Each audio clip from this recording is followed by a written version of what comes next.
Dia titiknya sentroid di pertama dia akan random dimanapun, setelah itu nanti dia akan masuk ke tengah. Jadi lama-lama dia akan ada di tengah, gitu. Jadi akan mengecek semua jarak dari data, lalu akan dicari titik tengahnya yang mana. Maka dia akan terbentuk dua kelompok misalnya di kasus ini. Sedangkan GMM dia eh, konsepnya adalah dengan sistem distribusi normal. Jadi kalau kalian melihat ada data seperti ini atau ada apapun yang mirip seperti yang di bawah ini berarti distribusi normal. Nah, kalian lihat ada berapa kenaikan datanya. Kalau misalnya kayak gini, ini berarti kemungkinan ada 1, 2, 3 misalkan. Nah, ini kalau dia tiba-tiba ada data naik, berarti itu ada kelompok yang berbeda. Gitu. Kenapa? Karena distribusi normal itu, misalnya ini adalah frekuensi datanya. Dan ini adalah nilai yang dimiliki oleh si data. Misalnya nilai kuliah, mata kuliah. 7, 8, 9, 10. Anggaplah ini 1 sampai 100 ya. Jadi dikali 100. Dikali 10. 10, 20, 30, 40 sampai 100. Nah, ternyata di kelas ini rata-rata nilainya 6 atau 7. Artinya data itu ngumpul di sini. Si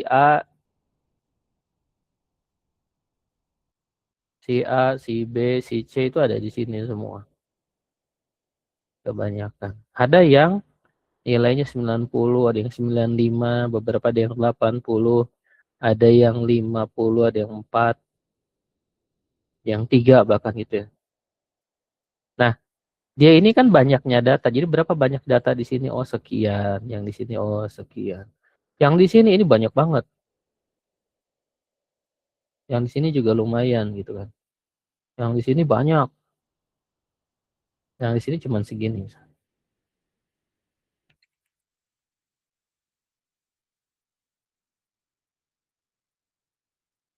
Ini cuma segini, yang ini ada segini. Oke. Nah, ini maka kalian bisa menarik garis distribusinya. Nah,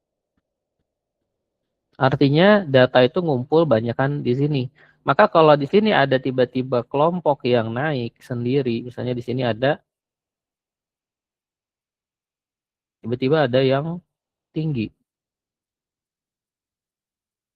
Nah, di sini tinggi. Ini berarti dia bikin kelompok sendiri nih. Gitu kan. Kenapa? Kenapa di sini ada yang ngumpul lagi, di sini ada yang ngumpul, di sini ya ini masih masih aman lah gitu kan. Nah, ini tiba-tiba ngumpul sendiri. Nah, itulah kenapa dibuat ide pengelompokan menggunakan eh, GMM atau Gaussian mixture. Kenapa disebut mixture? Karena ada dua gunung. Jadi satu gunung itu disebut satu Gaussian. Oke, harusnya kemarin saya udah lumayan panjang ya jelasinnya. Terus di sini, ini algoritma yang kemarin. Jadi ingat eh, di dalam probability kan kita kalau misalnya kita punya data misalnya ya,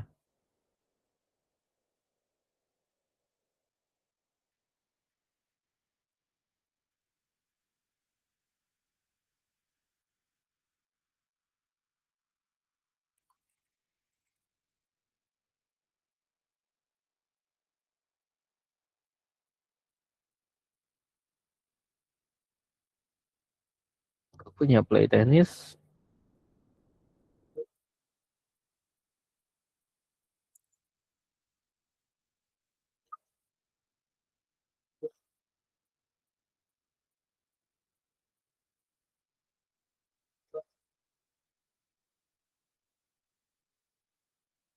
Nanti jam 8 kurang seperempat KM-nya tolong difotoin ya kelasnya ya.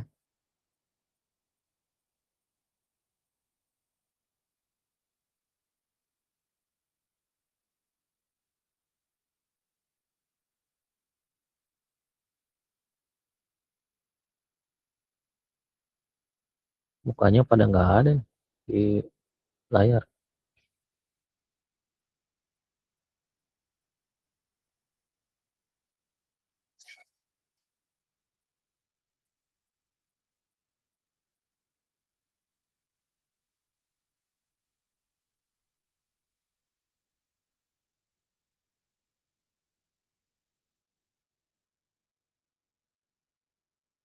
Hmm.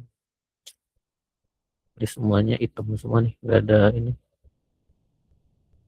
nggak ada apa itu namanya, nggak ada yang nyala camnya.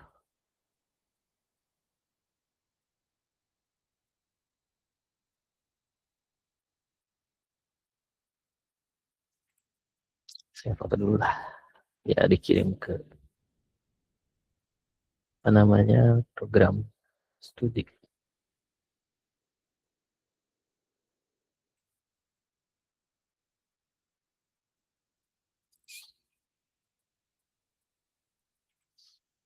Nah ini nggak ada ininya ya.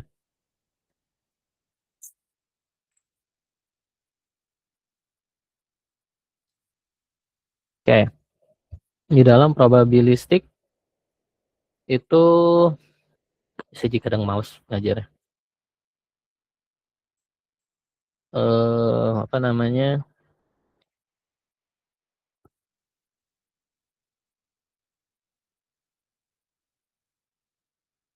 Boleh saya mau ngomong. Oh, saya mau tahu sebenarnya probabilitas berapa sih orang itu kemungkinan main tenis atau tidak. Tanpa saya melihat ini, saya bisa aja ngitung berapa probabilitas. Saya nggak lihat ini, saya cuma lihat yang ini doang.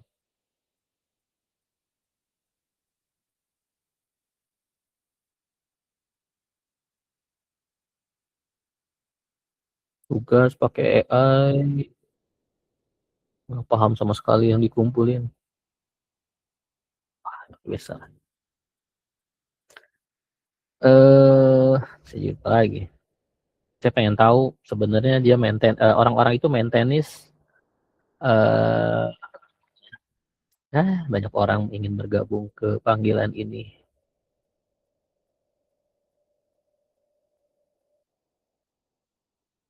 Kayak namanya tadi saya jadi lupa lagi nih. Kalian keluar masuk terus.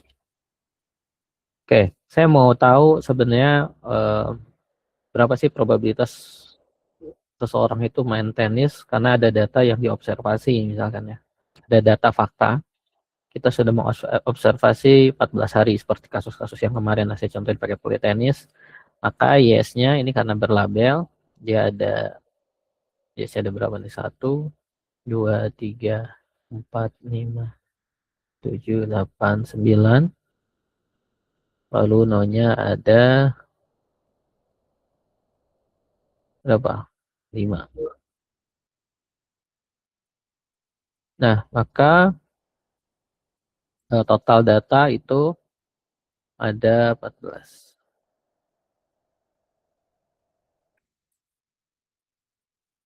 Oke, ada 14, maka probabilitas seseorang itu yes main tenis itu adalah 9/14. Probabilitas dia orang tidak main tenis itu adalah 5/14. Lalu berapa probabilitas dia main tenis ketika given terhadap suatu situasi pakai pipeline outlook-nya Sani. Oke, maka kita hitung kan. Berapa Saninya? Satu, dua, kayak kemarin yang apa namanya pakai bias. Nah, ini pun sama. Sebetulnya GMM tuh sama. Ketika misalkan kita punya gambar seperti ini, berarti kan ini ada dua nih. Satu kelompok di sini di yang hijau misalkan, satu kelompok lagi di yang kuning. Oke, maka yang kita misalkan kita kasih nama ini kelompok Z1, yang ini adalah Z2. Maka yang kita tanya adalah berapa probability Z1, misalnya ini nilai mata kuliah, nilai machine learning lah, udah sampai 100 dari 0. Ini ya ini juga karena kita ada 30-an mungkin ya 50. Oke. Nah, berapa kemungkinan misalnya ada namanya si B, mahasiswa B, pengen tahu berapa kemungkinan dia itu di sini. Artinya ini kan yang oranye tuh nilainya tinggi ya, yang hijau ini yang banyak ini nilainya kecil. Berapa dia kemungkinan di area kelompok yang kecil ini nilainya. Ini kan paling dari nilai 10 misal 20 misalkan sampai paling besar di 65 misalkan. Berapa dia di antara kelompok yang A ini? Berarti atau Z1 sorry. Dengan nilai mesin learningnya dia adalah 45. Nah, maka dia harus mendistribusikan ke distribusi normal dengan mu dan ini tertentu untuk A. Jadi eh, kita punya dua distribusi normal. Yang satu lagi adalah berapa dia ada di mu dan sigma dari si Z1. Sementara yang kedua, dia juga harus menghitung berapa probabilitas dia di Z1 given ML-nya sama dengan 45 nilainya kan. Terhadap distribusi datanya seperti ini untuk Z2. Jadi ini memiliki mu dan sigma sendiri, sementara ini pun sama. Ingat mu sigma itu apa? Mu sigma itu, saya yakin pada lupa nih. Mu sigma itu adalah titik, mu itu adalah titik rata-rata yang paling tinggi, sedangkan sigma itu adalah yang di pinggir. Jadi kalau ada gunung, maka mu itu di sini. Dia di tengah. Titik tengahnya. Rata-rata. Oke. Sedangkan sigma itu di kanannya. Sigma, ini mu, dan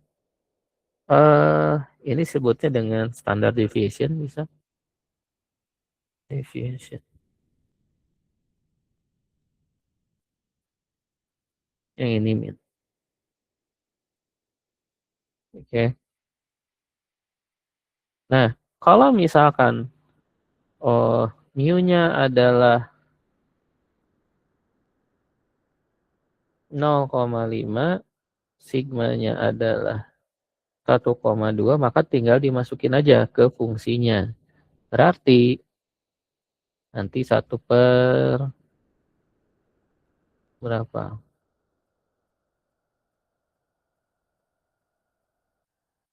Jangan di sini.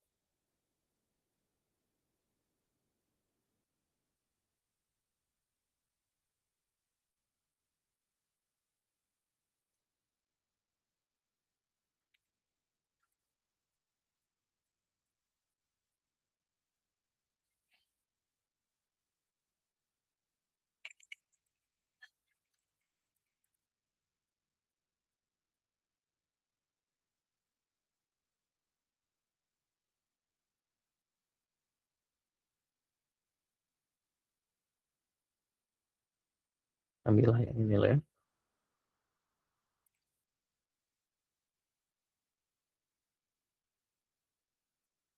Maka kita bisa menggunakan ini untuk menghitung. Nanti dimasukin 1 per sigma dikali 2V, terus dikali dengan bilangan eksponensial pangkat negatif setengah, dikali X-nya nilainya berarti berapa? 45 kan? Negatif mu bagi sigma pangkat 2. Berarti yang ini ya. Kalau misalnya dia mu-nya adalah setengah, maka 1,2 dibagi 2 kali pi. Pi-nya itu adalah 22/7 misalkan, dikali bilangan eksponensial setengah 45 dikurangi mu-nya adalah 0,5 bagi 1,2 dan ini adalah pangkat 2. Maka dapatlah nanti dia di suatu titik entah di sini, entah di sini dan lain-lain. Nah, yang jadi masalah adalah kita perlu mencari mu dan sigmanya. Maka menggunakan algoritma expectation maximization. Dibagi dua, satu adalah expectation, kedua adalah maximization. Gitu. Nah, proses kedua ini pertama kita harus menghitung dulu berapa ada berapa klaster. Kalau secara visual misalnya data ini kita lihat, ini berarti ada dua nih, gitu kan? Ini kan kemarin pakai data yang kalian juga ya. Yang ini ada berarti kemungkinan ada dua. Yang ini, oh ini ada tiga nih dan sebagainya. Tapi itu kalau kalian harus visualisasiin dulu jadi dua dimensi, satu dimensi kan. Gitu. Maka kalian harus melakukan perulangan. Dan kuncinya adalah kalau misalnya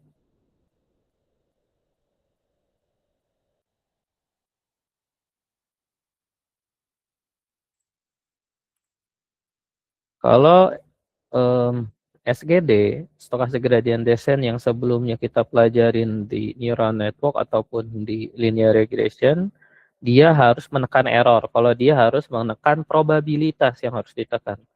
Jadi ini looping.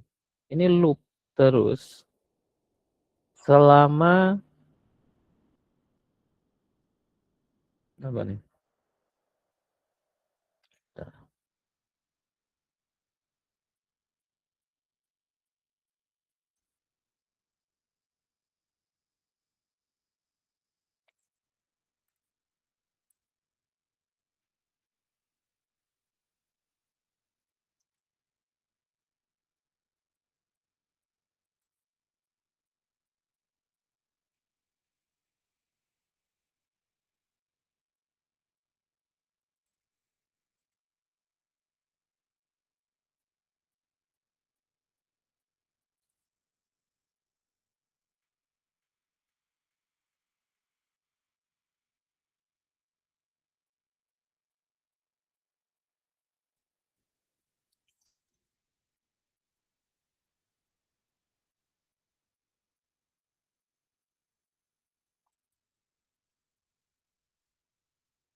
Misalkan selama log likelihood-nya log likelihood itu tidak stabil. Nah, apa itu tidak stabilnya? Tidak stabil itu dia berubah terus. Nilainya antara naik atau turun. Dia naik atau turun terus. Atau seharusnya dia harusnya naik terus. Gitu. Dan dia ketika naik terus itu sampai nanti misalkan perubahannya log likelihood-nya lognya lebih kecil dari 10 pangkat negatif 6. Misalnya perubahannya cuma 0,006. Cuman ini susah ya. Mungkin 4 lah. Ketika dia sudah mulai berubahnya cuma 0,00 sekian, maka dia berhenti. Nah, ini harus di loop terus. Untuk apa? Untuk mencari Dari itu apa? Mu dan sigma. Mu-nya kalau dia dalam bentuk multi feature, kalau satu feature kan dia gini ya. Jadi mu-nya cuma satu, misalnya 12, ininya 14,1 misalnya. Tapi kalau dia misalnya mu mixture Gaussian GMM yang tadi gunungnya banyak, maka dia akan berbentuk misalnya yang satu gunungnya 2 minnya, yang satu 3, yang satu 1,3 misalnya gunung, berarti ada 3, maka GMM-nya dia akan berbentuk matriks gitu. Misalnya yang ini 3 kali 3 nanti.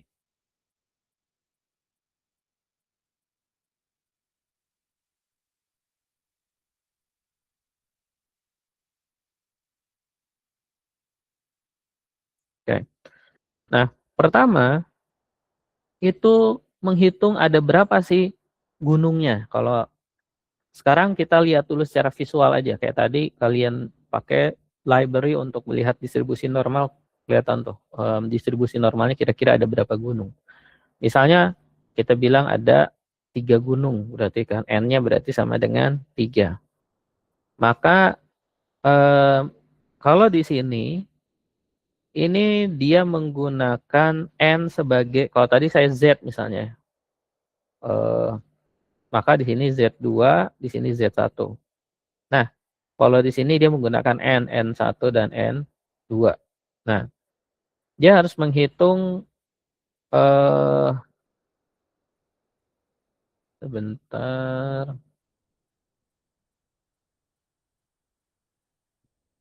cek dulu.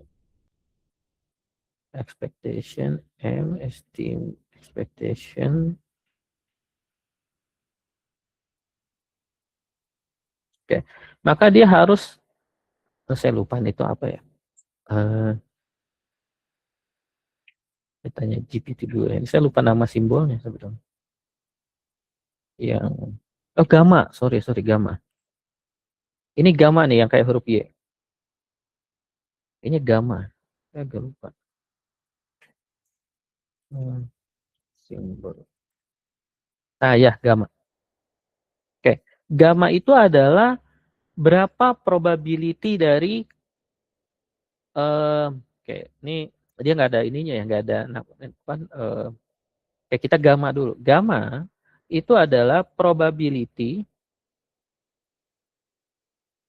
data eh, semua data. Misalnya kalau kayak tadi play tenis ada 14 ya. Oh, ininya pakai N ya, harusnya pakai X. N data saya pakainya. Probability N data. Jadi semua ada 14 data ditambahin semua. Untuk eh, N1. Jadi untuk setiap N. Untuk, sorry, sorry. Untuk, ya, kalau misalnya kita pakai merujuknya ini ke K. Nah, kalau dia pakai IK, maka probabilitas satu data. Oke. I itu biasanya, ini agak susah bacanya ya. Jadi kalian harus agak tricky baca notasi matematik. Misalkan di sini hitung N, atau saya coba cari rumus yang ini ya. Apa yang sesuai dengan kita pakai Z. Hmm,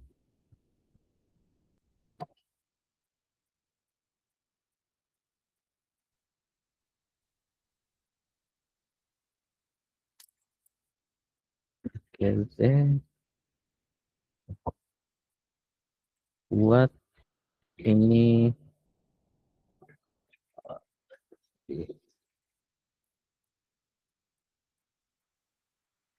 tulis ulang. Ya, cantumkan definisi simbol dan seperti pada sheet gamma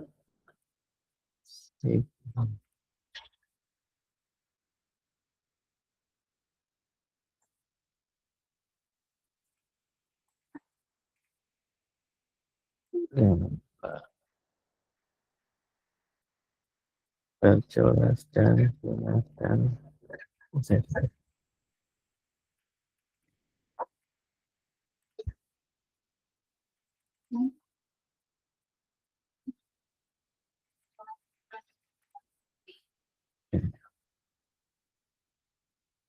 Ini supaya nggak bingung karena di sini harusnya ada sigma lagi di apa di posisi ini ya. Cuman dia nggak ngeliatin. Saya minta dia lebih clear lagi karena algoritma ini penting ya. Jadi SGD itu penting kemarin karena itu ada di neural network dan ada di GPT generative pokoknya algoritma yang berhubungan dengan generatif algoritma.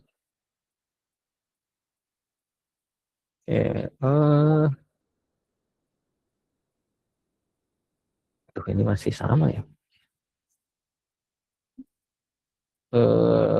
Dia masih gantikan.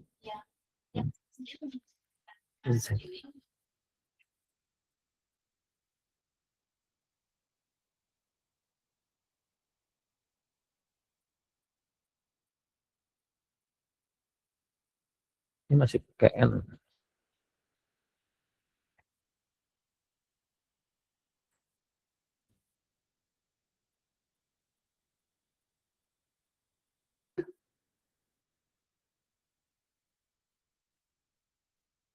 Oh enggak yang benar-benar.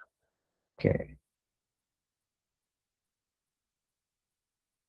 Kita ganti.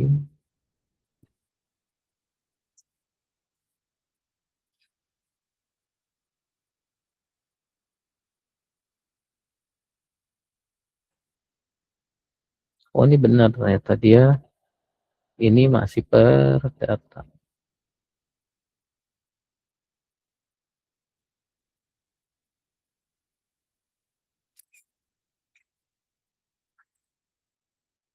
Ini sebenarnya masih sama ya.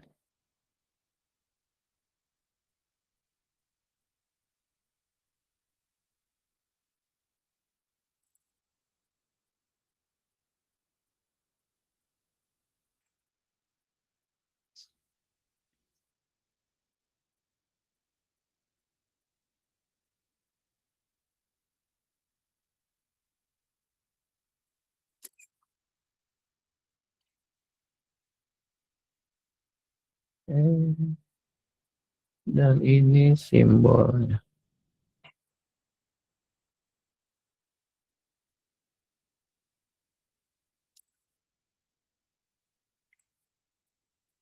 Ini simbol, ini penjelasannya. Kita gedein.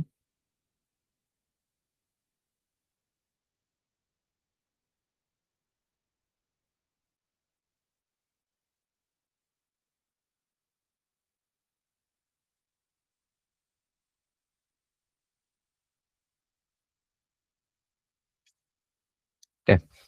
Nah, yang ini agak bedanya definisi N ini adalah data. Jadi N-nya adalah data.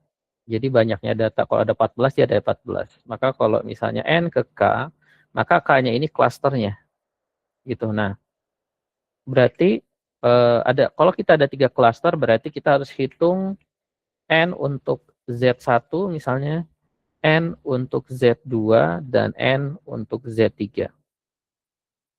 Nah, sementara apa tuh si gamma kalau lihat di sini dia masih sama responsibility atau probability. Berarti berapa kontribusi dia? Nah, probability dari ini. Jadi berapa P kayak tadi ya, berapa P terhadap yes atau ini Z1, berapa dijumlahin semua probabilitas dari I sampai ke N, semua data probabilitas dari Z1 terhadap data X ke I. Oke. Jadi kalian ini kan data pertama, data kedua, data ketiga. Nah, ini apa rumusnya probabilitas ini? Maka dia menggunakan Z1 given X I dengan tadi. Nah, ini mu dan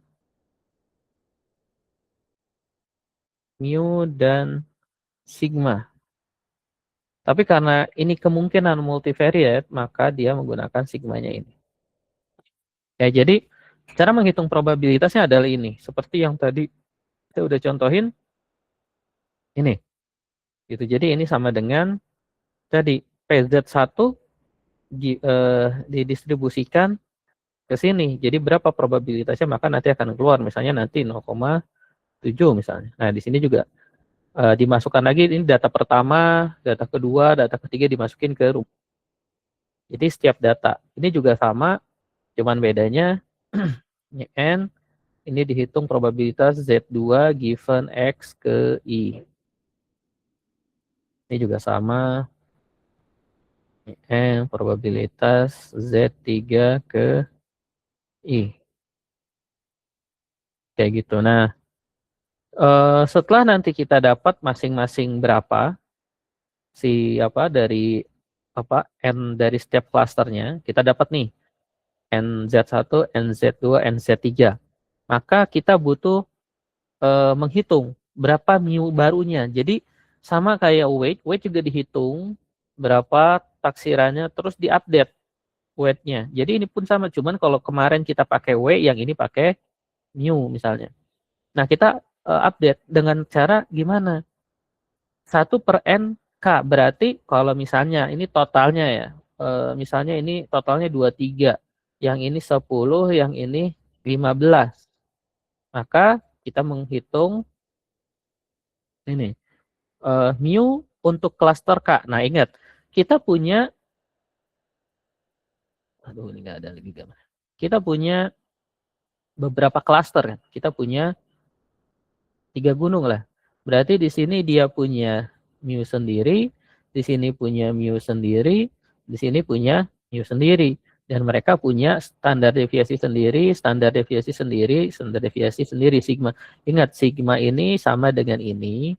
Bedanya ini untuk yang fiturnya banyak, fieldnya banyak ya. Gitu. Nah, maka kita menghitung mu barunya adalah yang new itu 1/Nk. Misalnya ini untuk mu yang pertama, misalnya ini mu pertama, ini mu kedua, ini mu ketiga. Maka mu pertama pakai N yang pertama, 23 kan. Pakai N1 juga. Terus juga dikalikan dengan total lagi nih, jumlah dari I, sama dengan 1 ya, ini sama. Ini jumlah data. Nah, ini sama lagi nih. Ini adalah gamma untuk setiap data untuk klaster K, klaster pertama. Berarti ini harusnya klaster 1. Lalu X-nya juga dikalikan dengan datanya. Kalau datanya cuma satu fitur, dikalikan 45 aja nilai mata kuliah. Tapi kalau nggak ada, nah berarti harus dicek nih, multivariate kan. Ini berarti X ke I. Gitu. Terus nanti ada mu kedua juga sama, 1/N2 dikali dengan I-nya 1 sampai N sampai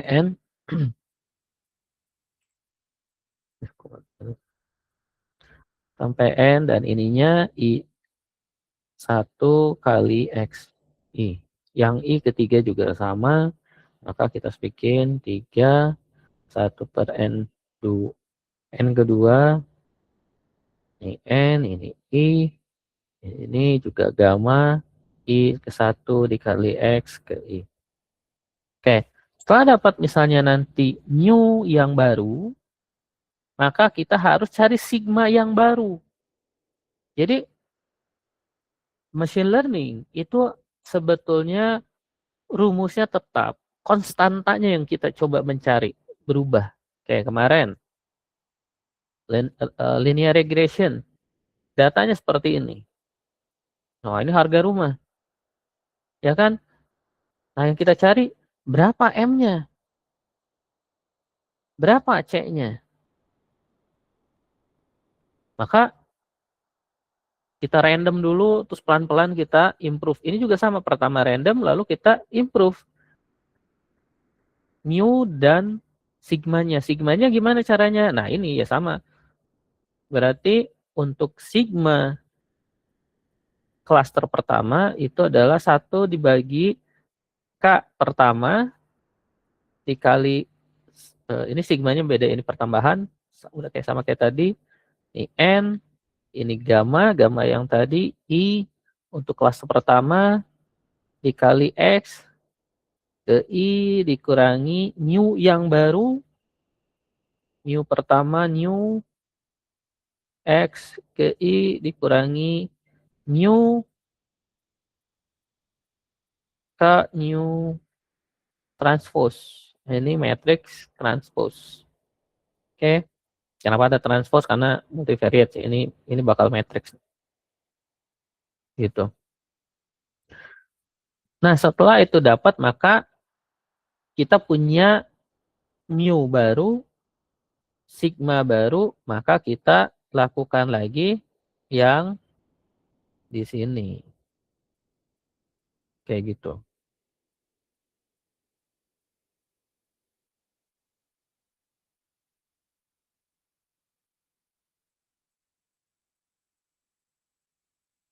Sebenarnya ada yang hilang di sini. Saya cek dulu ya.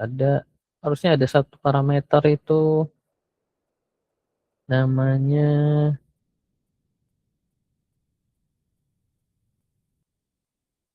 tuh saya lupa ini tuh P gitu ya, saya lupa.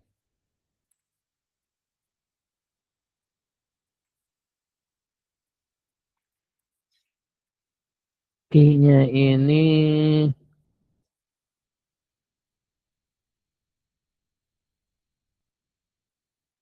nah, dipakai di mana nih P?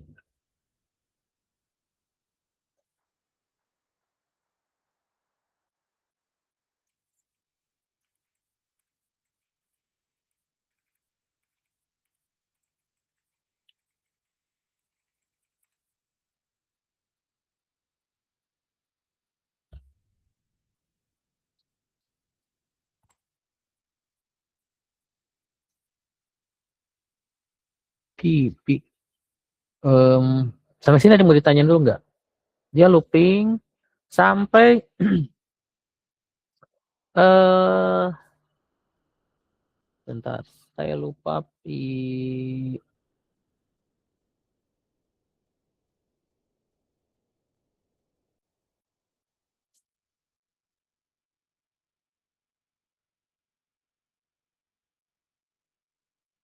oh ya ya benar-benar. Ada yang hilang.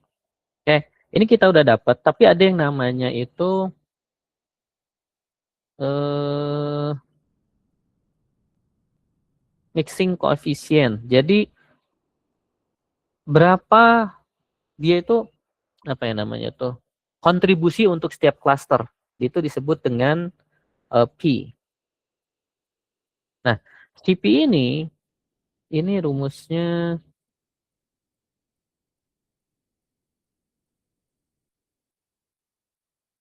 nah rumusnya adalah ini. Oke. P ini dia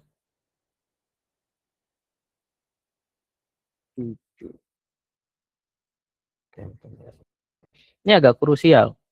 Jadi dia ini sebetulnya kan ya,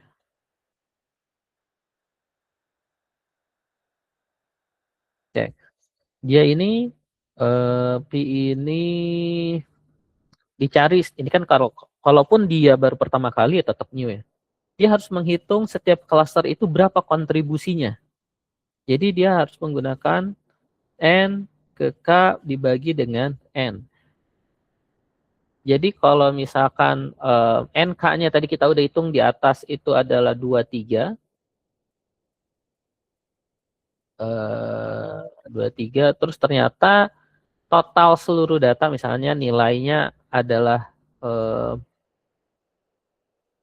berapa ya, total datanya misalnya 40, kita ada 40 anak misalnya, ada 40 mahasiswa, maka inilah apa tuh kontribusi dari si klaster 1.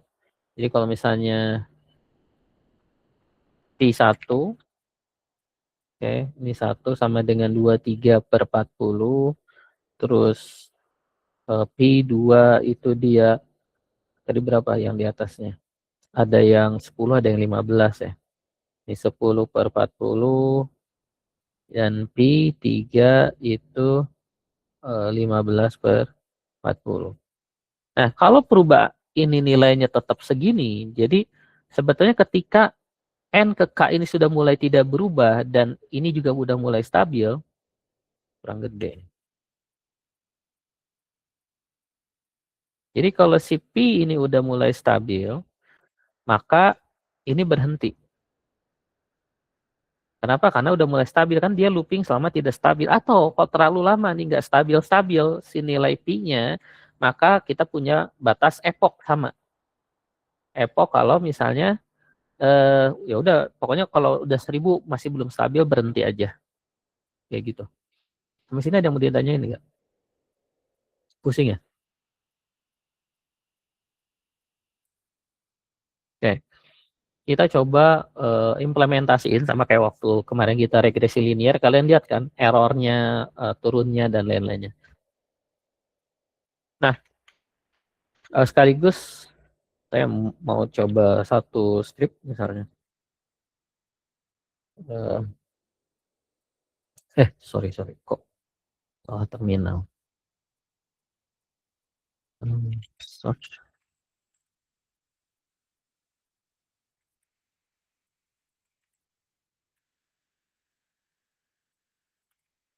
Saya punya um, uh, gm ke Python.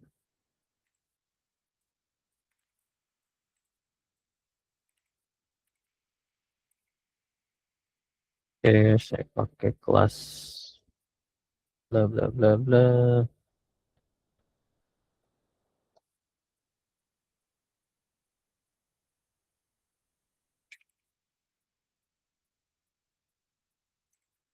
Masih cek dulu.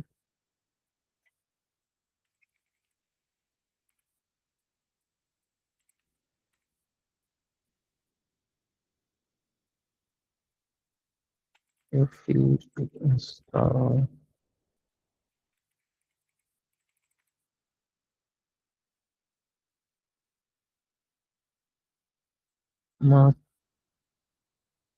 matplotlib,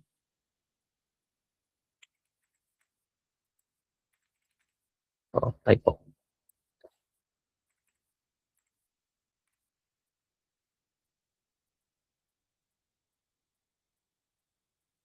type Python. Karena dia pakai ini apa? Ya pakai apa namanya itu, Jupyter Notebook.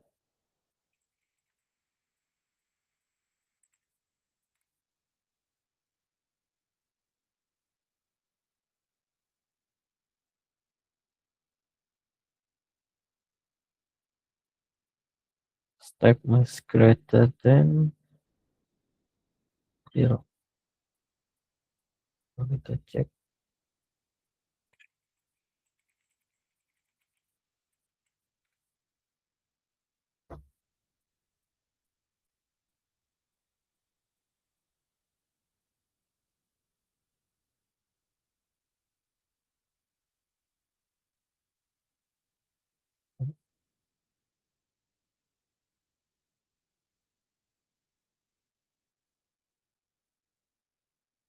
Kenapa dia pertamanya? Kan tidak tahu.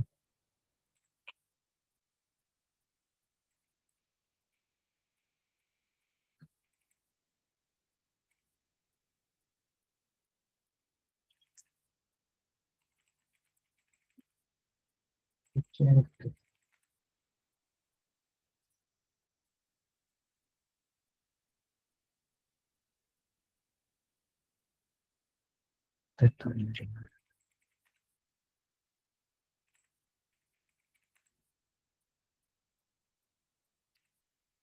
Data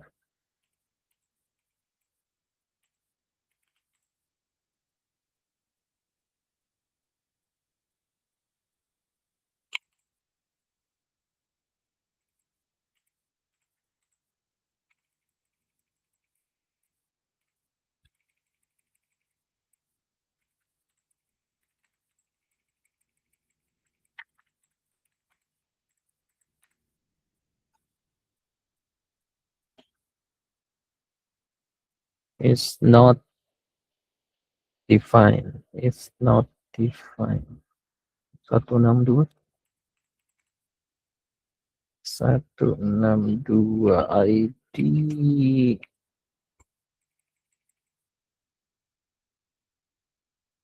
Ini enggak ada.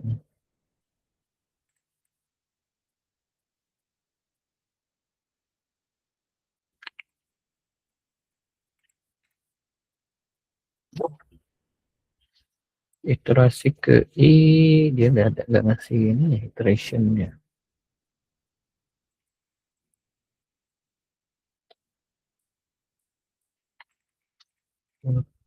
Status.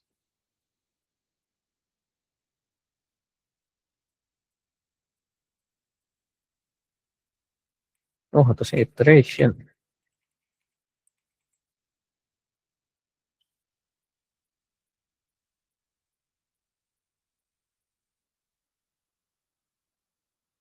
Iteration.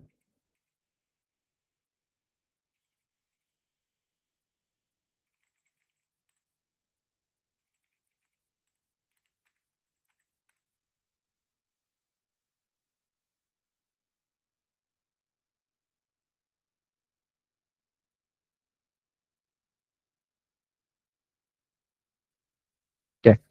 Nah, misalkan ini nggak ada ininya ya, nggak ada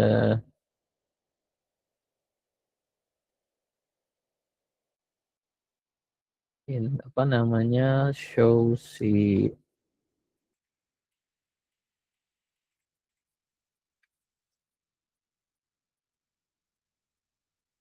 nggak ada show apa namanya visualizationnya, harusnya keluar.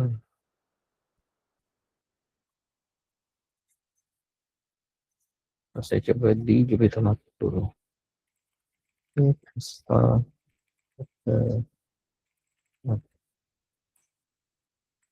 salah Jupyter doang.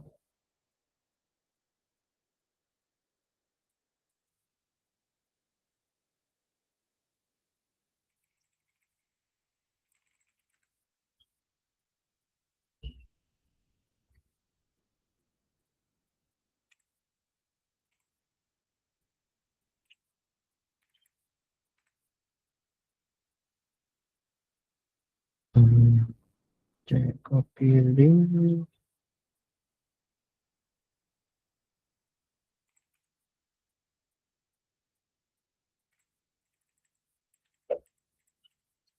Tunggu 100 ya 122.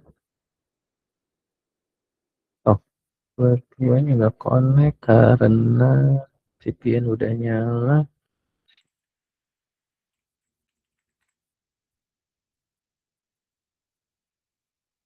Sudah UFS status udah ini. Oh,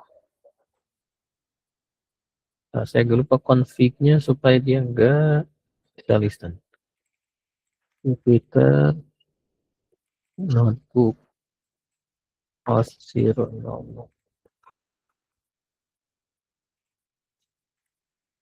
Jupyter Notebook IP.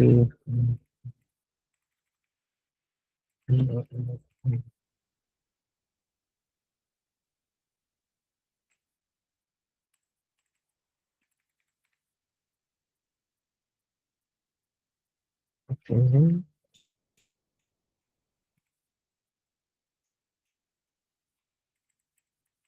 100, 121, 22.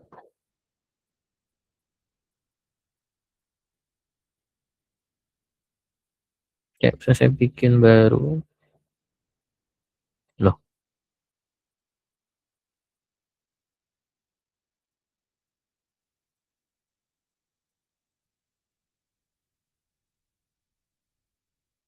ya, kan?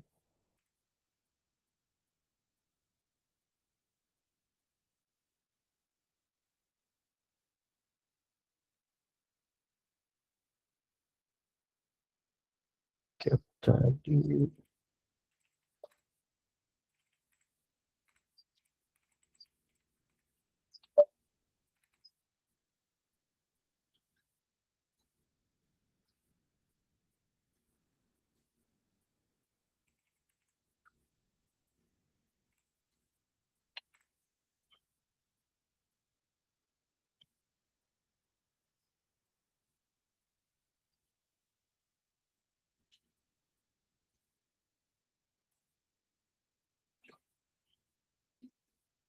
harusnya di mana iterasinya biar kelihatan.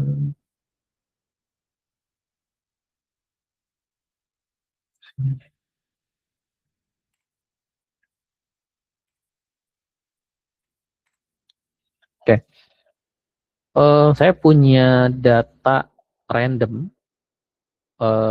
Saya jelasin saya pakai apa. Terus datanya 2 dimensi, terus dia pakai 2.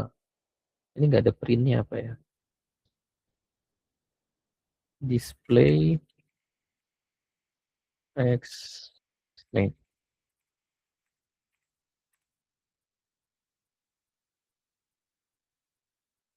Oh, dia langsung naik ke atas terus.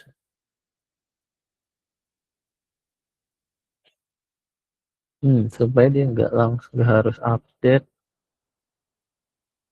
load statusnya fit.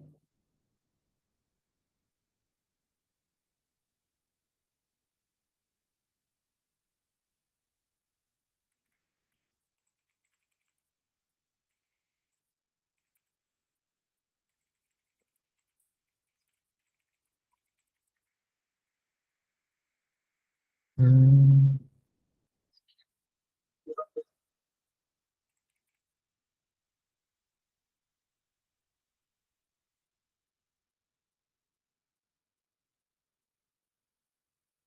if visualize-nya di fit, fitnya di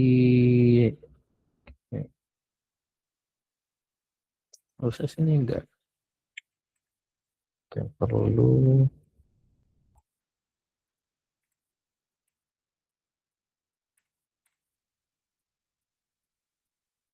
masih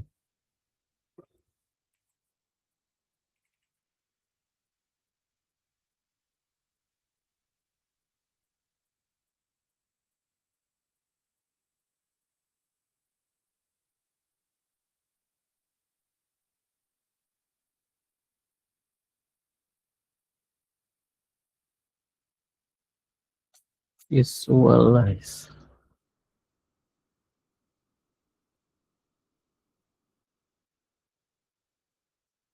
Oke, kita ganti dan jadi update.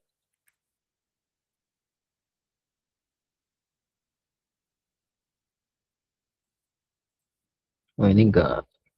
Ini yang lebih oke nih. Ya, kita lambatin aja. Um,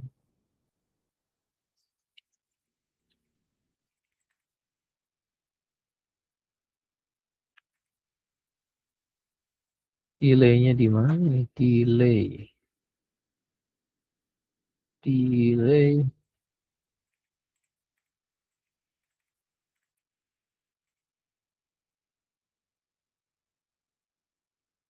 Nah, delaynya kita pakai 5 detik.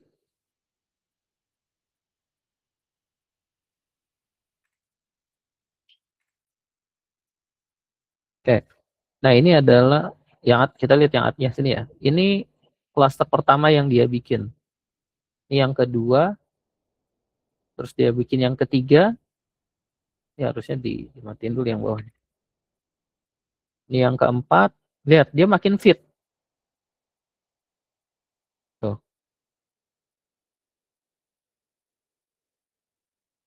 Nah, ini yang keenam terakhir. Kalau kita pengen lihat datanya, sebenarnya datanya kayak gimana yang dibuatnya. Harusnya sih ini bisa display. Oke, kita stop dulu nih. Nah, ini adalah data yang dibuat kok angka doang. Ya, ini ceritanya anggaplah nilai matematika discrete, yang kanan adalah nilai machine learning. Jadi ini ada dua nilai. Oke. Nah, lalu saya bikin, ini nggak ada nama fieldnya ya, karena kita nggak butuh nama field, cuman tahu ini X1 dan X2. Ini berarti field yang pertama, yang kiri ini satu pasang, dan ini yang kedua. Nah, ketika saya running, yang tadi, nah, ketika dia bikin random mu dan random standard deviation, dia gede nih. Ini kan karena dua dimensi ya. Kalau kita kan tadi satu dimensi. Ini ceritanya kayak kita ambil, kita ulangi dulu ya. Kita ulangi. Kayak kita copy,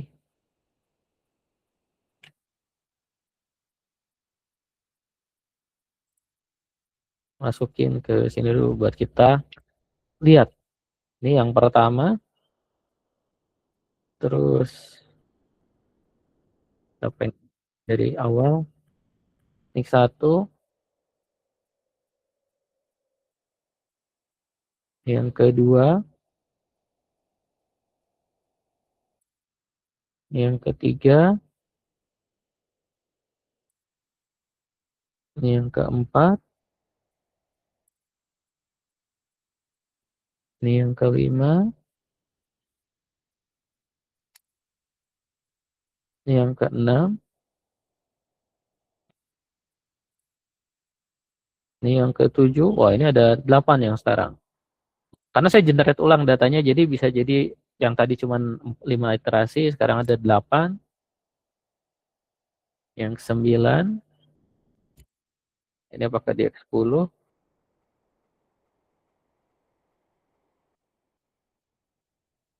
Udah kayaknya. Oh, ke-9 katanya. Konvergensi untuk data yang ini yang ke-9. Oke, datanya mirip-mirip kayak gini lah. Nah, kita coba cek di perjalanannya dia dapetin angka itu. Jadi kalau kita visualisasikan, screenshot.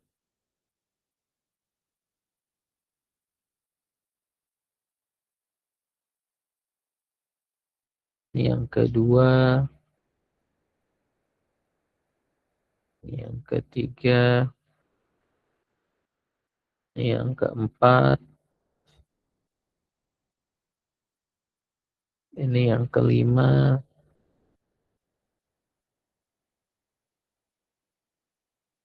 Jadi kalian tuh pakai AI boleh, tapi pahami dulu apa yang kalian bikin. Kalian bahkan nggak paham itu variabelnya apa, kenapa bisa berubah seperti itu.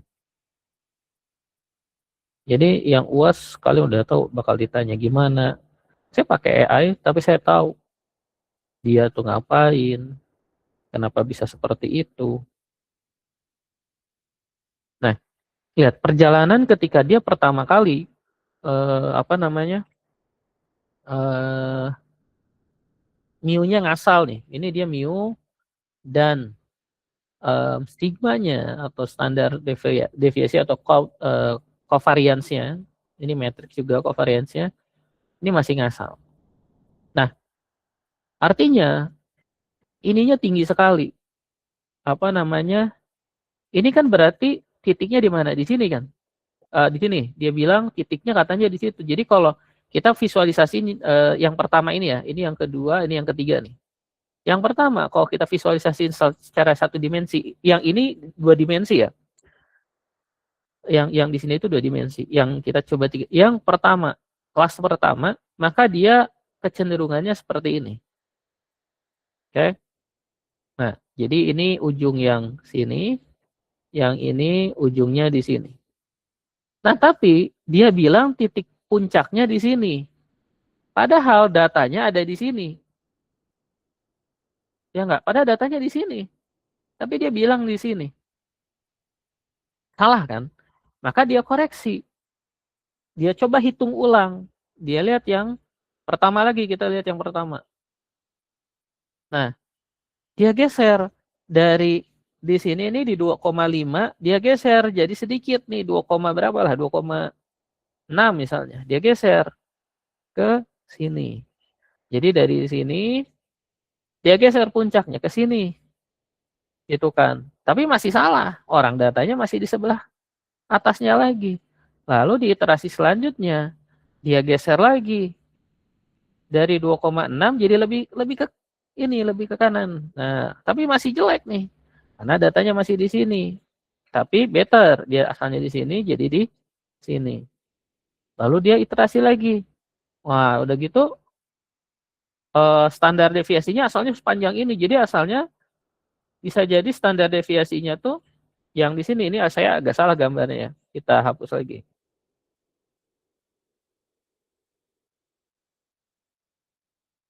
Nah, yang dia bikin standar deviasinya itu seperti ini. Nah, puncaknya di sini, ini juga sama. Ya harusnya gambarnya, tadi saya nggak lihat standar deviasinya. Berarti kayak gini. Nah, puncaknya di situ. Wah, berarti standar deviasinya gede nih. Ini juga gede. Atau covariance-nya gede banget. Ini juga sama. Dia gede banget nih bikinnya. Wah, dia gede. Nah, dia gede nih covariance-nya. Minnya masih di sini. Di iterasi keempat, dia mulai make sense. Dia kecilin. Gitu kan. Geser lagi.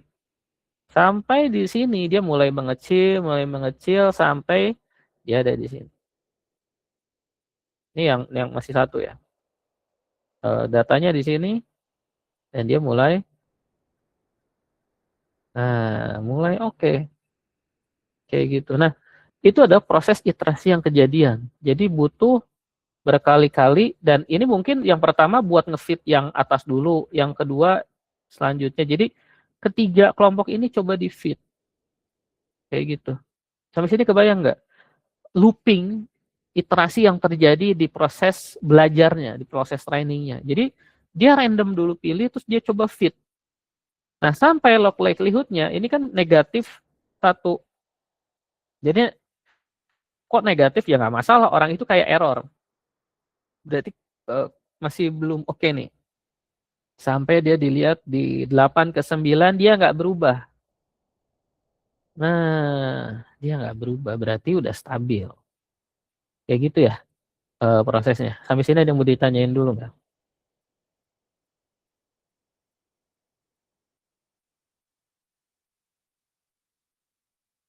Nggak ada, udah bingung. Oke, kalau kita lihat di Jupyter Notebook-nya sebenarnya apa yang dilakuin. Nah, yang saya gunakan ini namanya PyTorch. Jadi seperti saya kemarin sampaikan, ada 2 library yang dominan untuk machine learning. Machine learning framework bahkan. Framework and library. Jadi ada WK, ini punya Waikato, ada yang namanya Sklearn, Scikit-learn, Skitlearn.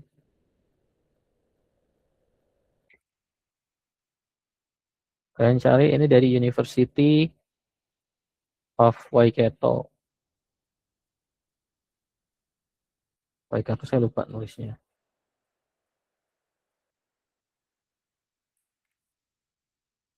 WK dari Waikato. Universitas Waikato. Ini library ya. Ini juga sama, scikit-learn ini library, ini open source untuk Python. Yang ini, yang atas ini sebenarnya ini Java. Java. Yang satu lagi, ada lagi yang terkenal, dia menggunakan konsep ide tensor. Tensor framework and library. Ada dua. Satu adalah TensorFlow.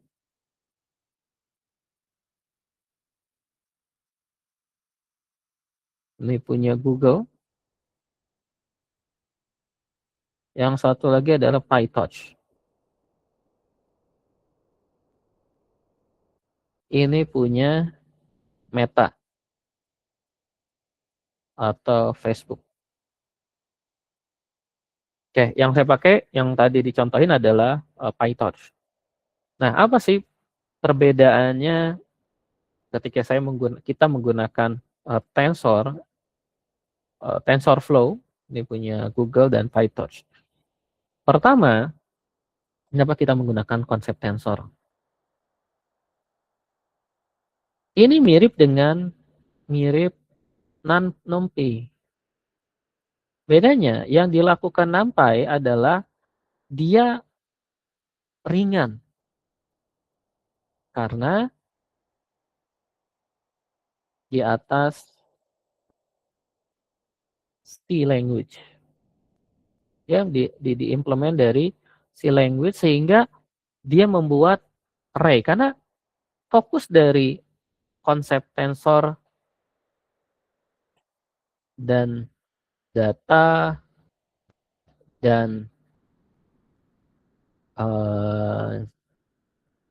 ya dataset misalkan gitu kan, itu adalah array atau array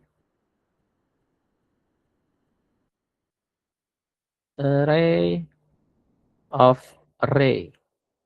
Nah, array of array atau array of array of array atau array of array of array of array gitu. Nah, apa bedanya array? Array itu apa? Himpunan kan. Kita belajar himpunan. Berarti kita punya himpunan X, dia isinya 1, 2, 3 dan seterusnya. Itu kan sampai N. Maka kalau array of array, maka di mana X ini kan sebetulnya type-nya ya. X adalah array atau kalau digolang integer misalnya X. Ini satu nih. Kalau dua dimensi array of array maka dia seperti ini.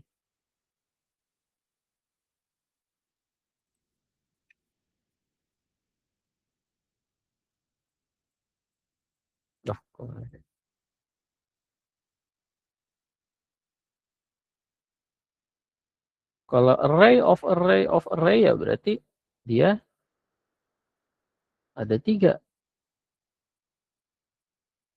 Ini 1 dimensi, ini 2 dimensi, ini 3 dimensi. Bisa nggak lebih dari 3 dimensi? Bisa. Kan cuma nyimpen data, bukan memvisualisasikan. Kalau memvisualisasikan, nah baru nggak bisa. Kalau array of array, maka misalnya A, B, C, Z, K, L, misalnya. E, H, I, misalnya. Dan seterusnya. Maka ini 2 dimensi. Kenapa? Di dalam array ada array lagi. Jadi ada himpunan lagi di dalamnya. Kalau 3 dimensi ya berarti iya ada lagi. Yang 3 dimensi apa? Layar. Layar itu 3 dimensi. Dia 1000 4000 pixel atau 2K, 4K, maka dia punya RGB, red, green, blue. Terus ini pixel 0,1, ini pixel 0,2-nya. Jadi kalau di ini di layar itu nih di baris ke-0 kolom pertama. Yang ini baris kedua kolom kedua 0,2, ini 0,3 terus gitu kan sampai 2000 pixel. Ini berarti 1,1, 1,2, 1,3, 1,4. Yang ini 2,1, 3,1. Nah, ini adalah dua dimensi. Tapi dia punya RGB. Berarti satu kotak ini, misalnya 3, 4, 5, 6, 7, 8. Ini kan 8 ya. Ini dia punya red, green, sama blue. Kayak gitu. Nah, itu array 3 dimensi. Kalau kita cari misalnya array 3 dimensi visualization.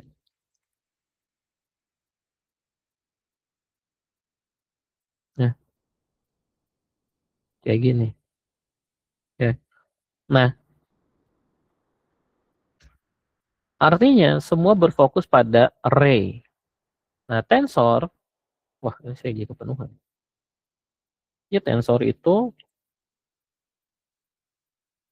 pada dasarnya fokus pada pengembangan array. Array of saya nggak tahu nih, lupa. Nah,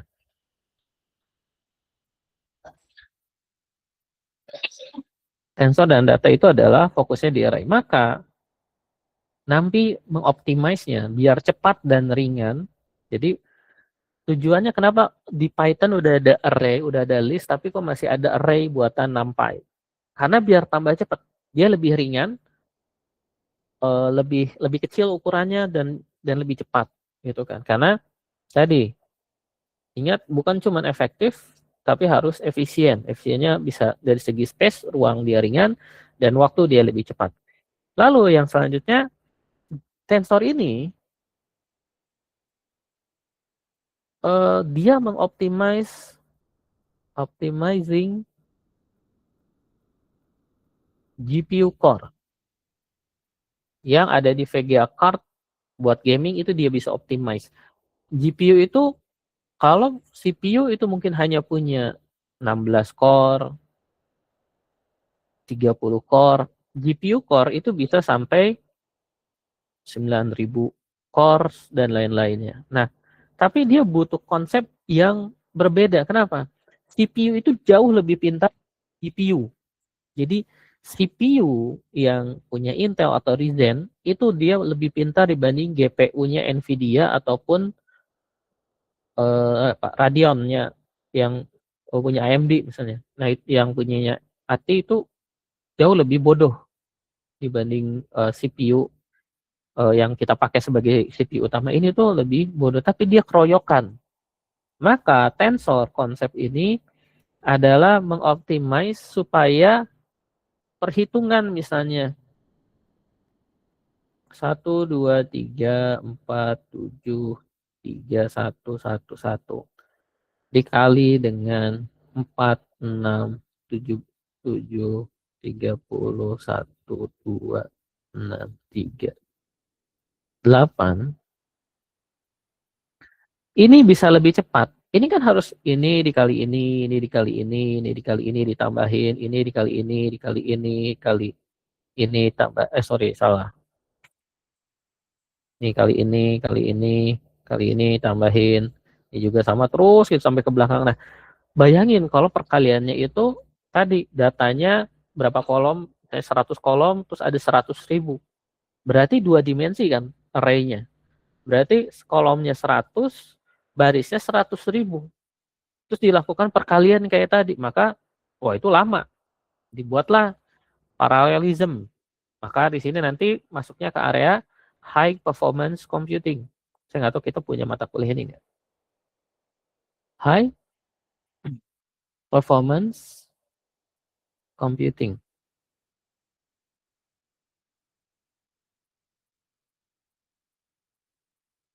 Sorry. High performance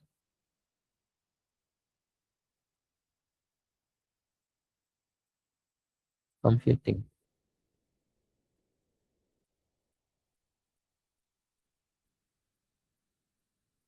Nah, ini sebenarnya mata kuliah sendiri, namanya high performance computing. Artinya bagaimana kita melakukan komputasi berkinerja tinggi. Susah banget. Kalian harus memecah matriks. Artinya mata kuliah kalian yang dulu belajar arsitektur komputer bareng Q, misalnya Pak Q, terus matematika diskrit, matematika teknik, dan machine learning, itu dimasukkan ke sini, terus kalian harus bisa bahasa pemrograman dengan baik, algoritmanya juga bagus, kalian implement ini ke dalam HPC. Nah, ini ada lagi namanya HPC, artinya Heterogeneous High Performance Computing. Apa itu heterogeneous? Kalian bisa menggunakan lebih dari satu CPU atau GPU untuk menyelesaikan masalah kalian. Nah, ini susah, maka dibuatlah framework yang lebih mudah. Framework HPC untuk machine learning. Itu adalah tadi TensorFlow dan dan PyTorch. Konsepnya adalah ketika kita punya 4 kali 5 tambah 10 misalnya. Berapa nih? Maka dia akan merubah ini jadi tensor. Pertama dia akan punya ini ada 2 pertambahan, satu dengan 10, satu lagi dengan hasil perkalian, di mana dia 4 dan 5. Setiap node ini, ini juga ya. Ini adalah disebut dengan tensor. Itu. Maka dengan konsep graf ini dia bisa melakukan penjumlahan ini atau perkalian ini dengan cepat, dan HPC itu secara garis besarnya. Jadi nanti kalau kalian, mungkin saya nggak tahu apakah ketemu atau itu jadi mata kuliah pilihan, itu ada namanya high performance computing. Gimana caranya kalian bisa melakukan komputasi tapi efisien, cepat, kayak gitu. Oke. Itu tensor tadi ya. Jadi tensor itu merubah perhitungan array yang biasa list. Kalau kalian pakai pandas kemarin, pandas itu masih pakai NumPy. Nah, NumPy itu nggak bisa dia jalannya di atas CPU. Berarti dia hanya bisa mengaccelerate atau kayak scikit-learn. Kalian juga kalau ada yang pakai ini nih. Ini hanya bisa melakukan parallel programming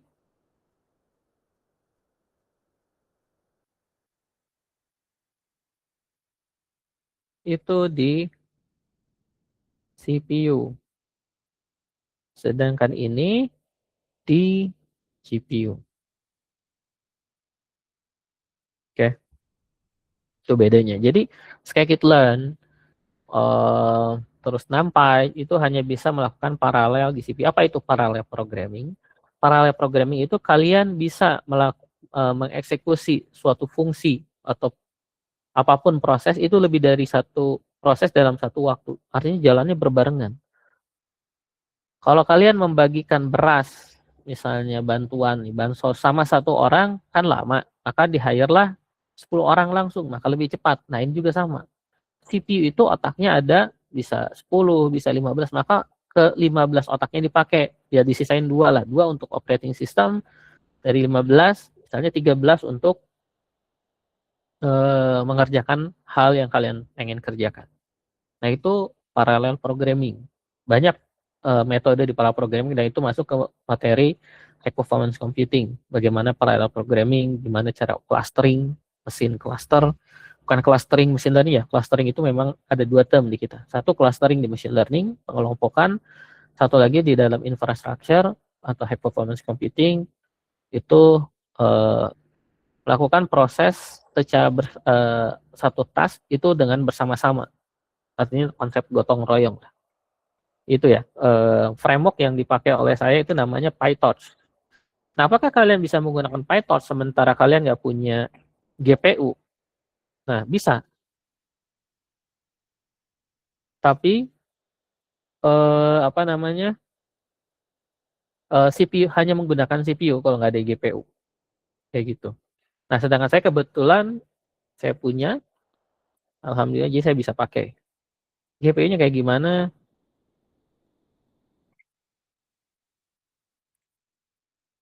Misalnya, nah, oh dia menggunakan GPU yang saya ini versi lama.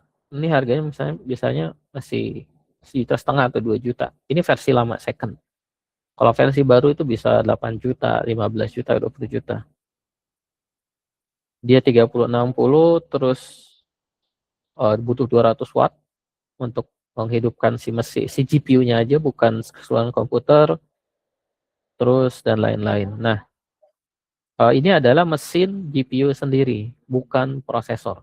Nah, di sini saya nggak tahu ada kudanya nggak ya? Hmm, harusnya ada satu ini, saya coba ya. Kuda.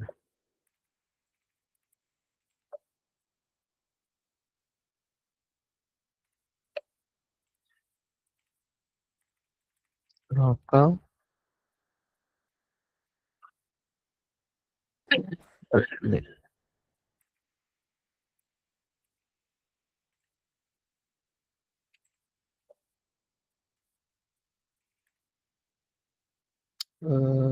Ada sampel nggak?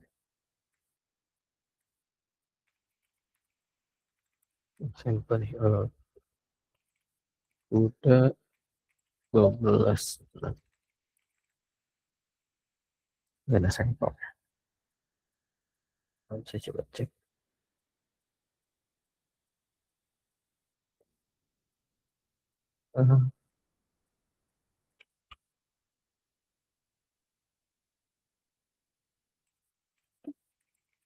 Uh, Kuda Live sampel.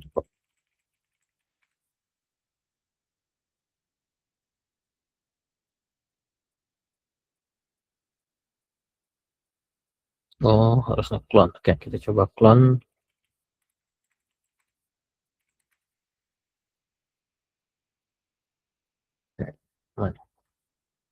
Kita lihat. Nah, jadi mesinnya mahal, ya. Untuk menjalankan mesin learning yang berat itu, saya lagi coba ajuin supaya kita bisa punya mesin di kampus. Kalau sewa itu juga mahal, sewa untuk level industri, karena VGA card yang kalian punya kalau main game itu di PC ataupun di laptop itu tidak boleh membuat model lalu modelnya dijual. Nah, itu nggak boleh. Yang boleh itu yang versi komersialnya. Harganya mahal, bisa ratusan juta, tapi atau puluhan juta lah, 60 juta sampai 120 jutaan. Tapi kalau kalian nyewa bisa di Google, harganya 1 juta per hari, hampir 1 juta per hari yang paling murah. Nah, itu mahal banget untuk kalian bisa menjalankan Tensor atau PyTorch di mesin yang ada GPU yang proper ya. Tapi kalau kalian punya VGA itu bisa digunain sebetulnya. Nah, kita lihat code-nya. Saya pakai kelas. Kalian cek kelas itu apa, mungkin saya nggak tahu, mungkin nanti ada kita bikin tambahan gitu ya. Nah, yang dilakuin adalah pertama melakukan I step dan kedua adalah M step, ya kan? Jadi tadi IM, expectation maximization. Yang dilakukan adalah dia mencoba mengexpected, mencari estimasi dari log probability atau gamma. Nah, fungsinya dia ada di sini. Jadi dari data yang masuk, X itu kan dari sini. X itu dari si ini X. X trend. Nah, ini adalah datanya. Lalu si X trend itu yang di sini itu dimasukkan ke sini, ke GMM. Jadi saya bikin dulu objeknya. Saya nggak tahu ada object oriented programming nggak nanti mata kuliahnya di TSG, saya lupa. Ini saya punya satu kelas, terus saya bikin objeknya dengan ini parameternya, komponennya ada tiga cluster, terus ada iterasinya 20 maksimum, kalau udah 20 di-cut, terus saya kasih delay 5 detik per setiap ini, atau saya kasih yang sekarang 2 detik. Lalu saya feed, artinya mentrain, nah nanti di feed atau akan dipanggil pertama inisialisasi, jadi dia punya X data, maka dia butuh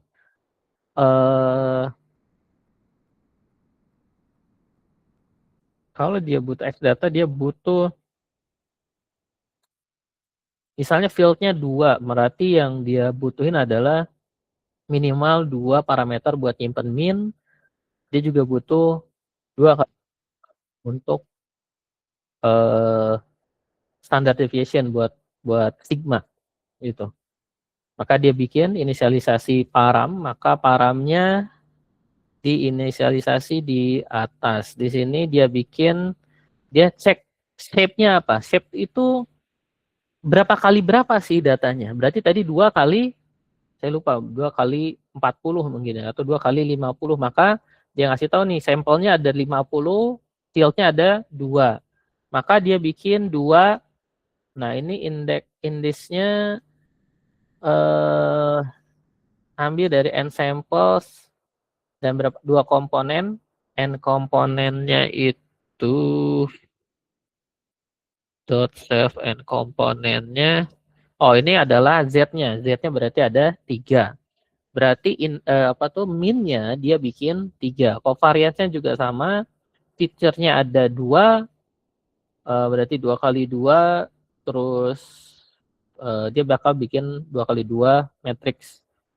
Setelah dia bikin di fit training tadi, udah jadi ini dia punya 2 kali 2 sigma, terus dia juga punya min 3, sorry bukan 2 ya, karena dia nyari gunungnya 3, berarti minnya 3, ada 3 gunung. Lalu dia iterasi sebanyak 20 kali maksimal. Nanti kalau dia udah konvergen atau sudah tidak berubah, maka dia ngebreak, keluar dari looping, langsung dipaksain. Lalu jalanin IM dulu, I step dia jalanin, baru nanti M step dia jalanin.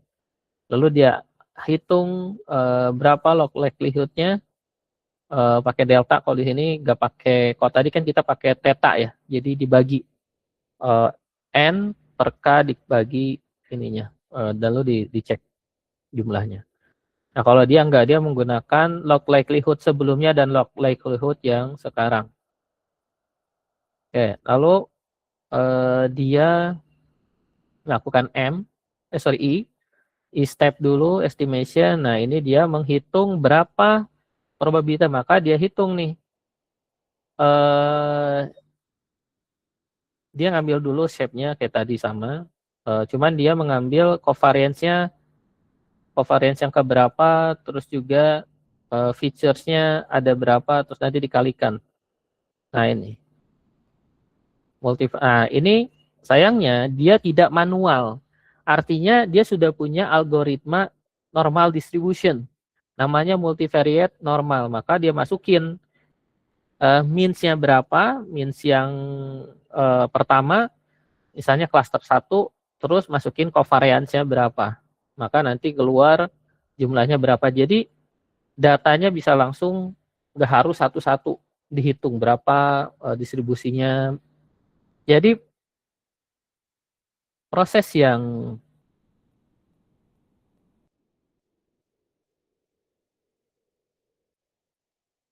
ini, sorry. Nah, proses yang ini tidak dilihatkan secara eksplisit. Kenapa? Karena ada di dalam code yang ini. Gitu, ini dia langsung ngitung semua berapa log probability-nya, terus di return keluar si gamanya di sini, log probability-nya, terus kalau ini ada ininya ya, ada CP, P yang tadi ditambahin. Jadi di algoritma dia nggak masuk. Ini harusnya ada paper tersendiri. Ini saya nggak minta tapi dia tambahin. Setelah itu dia nambahin semuanya, dapatlah gamma. Gamma yang tadi di atas gitu. Dia dapetin gamma yang ini. Setelah gamanya dapat, dia tambahin juga di sum semuanya si log probability-nya. Lalu kalau udah dia return ke sini gamanya berapa, log likelihood-nya berapa, terus masukin M-step. Dan gamanya baru dipakai di sini. Jadi gamanya berapa nih dapatnya tadi. Gitu. Oke, gamanya berarti banyak ya untuk setiap data. Setelah itu dia dihitung untuk maximization-nya, nanti di-update maximization berarti kita dapat mu dan sigma yang baru. Kita cek. Nah, ini MSET berarti harus dapat covariance yang baru. Covariance itu sigma, lalu dia juga harus dapat mean yang baru. Nah, mu-nya di mana nih? Means. Ah, ini means ya. Jadi dia dapat means yang baru dan dia juga dapat covariance yang baru. Setelah itu diulang, lalu dapat, maka disimpanlah nanti nilai gamma dan covariance-nya. Nanti kalau prediksi, dia tinggal masukin ke e-step, lalu dicek mana yang lebih besar distribusi cluster 1 atau cluster 2. Kayak gitu. Masih ada yang mau ditanyain?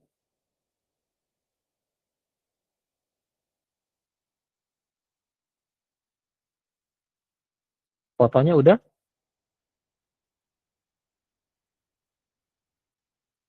Fotonya sudah saya kirim, Pak.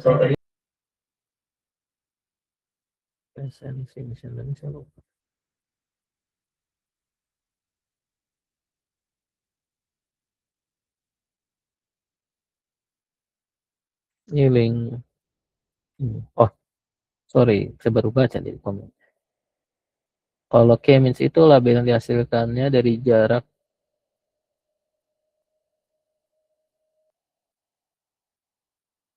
Nah, gimana cara menjumlahkan Kak? Nah, pertama kita melihat distribusi normal. Jadi kalau ada berapa gunung kalian bisa ngelihat itu ada berapa distribusi. Itu pertama. Dan itu yang paling bagus. Jadi kalau mata kita yang lihat ada berapa kelompok atau datanya dikumpulin aja. Tapi kalau kalian mau lihat visualisasi data, kalian harus convert dulu itu jadi 2 dimensi atau 3 dimensi. Kayak gitu. Misalkan bentar.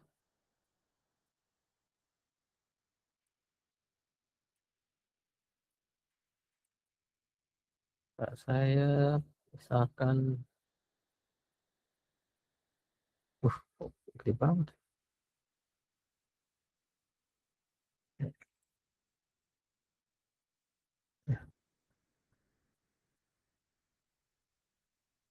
Yang Taskia mana? Nah,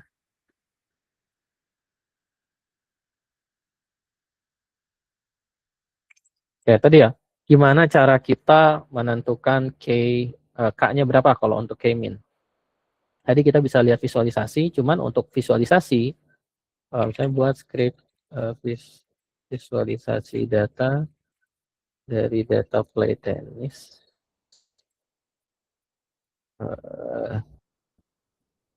Data distribution dan dikenakan PCA untuk melihat 2 dimensi dan 3 dimensi dari beberapa features.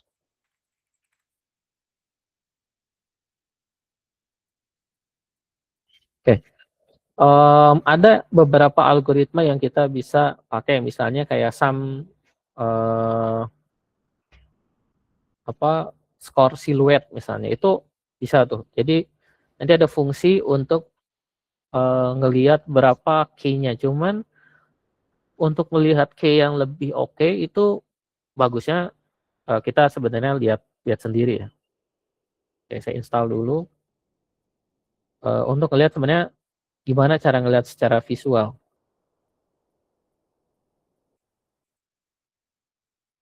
Sekian. Search. Oke,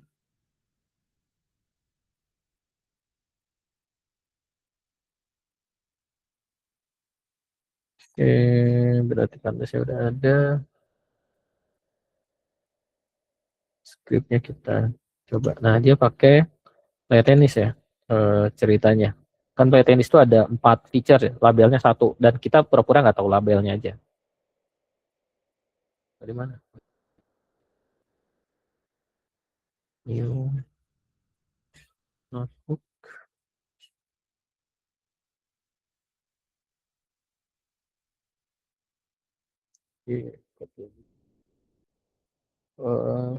Visualization. Ya, kita coba ya.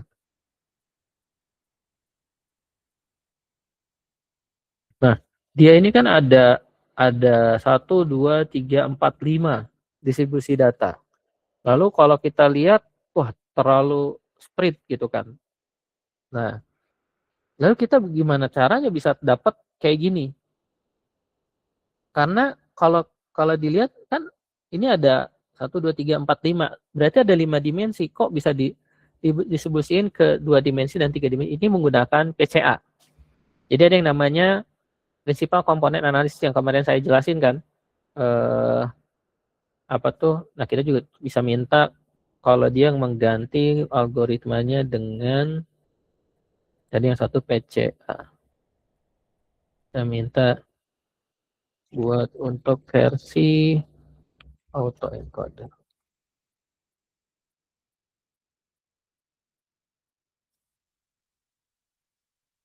Kita lihat nanti perbedaannya ya. Nah, yang ini kita menggunakan PCA, Principal Component Analysis. Artinya mengurangi dari 5 dimensi menjadi cuman 2 dimensi yang ini. Berarti ada informasi yang mungkin hilang atau di-merge ke fitur lain.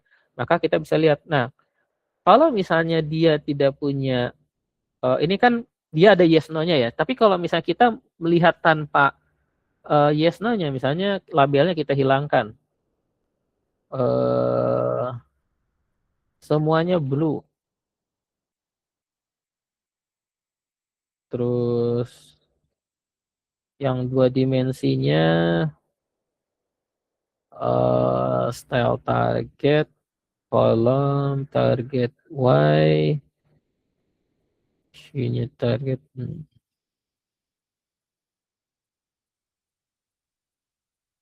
Ya, pokoknya kita pakai yang 3 dimensi dulu. Nah, kalau dia biru semua, maka yang kita lihat, oh ya udah ini satu kelompok, satu kelompok, satu kelompok, dan satu kelompok. Itu bisa aja, atau yang ini 2 kelompok, yang ini satu kelompok gitu kan.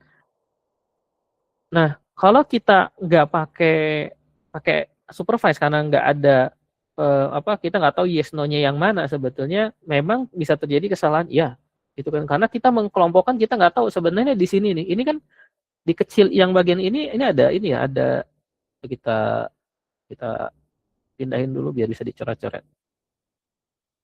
Ini berarti dari 5 dimensi kita convert jadi 3 dimensi gitu biar bisa divisualisasikan.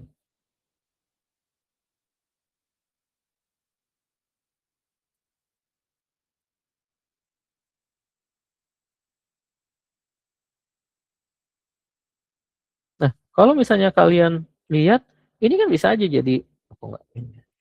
Ini bisa aja jadi satu kelompok, yang ini satu kelompok, ini atau ini satu kelompok, ini satu, ini satu. Oh, berarti ini kayaknya ada 4 nih klasternya.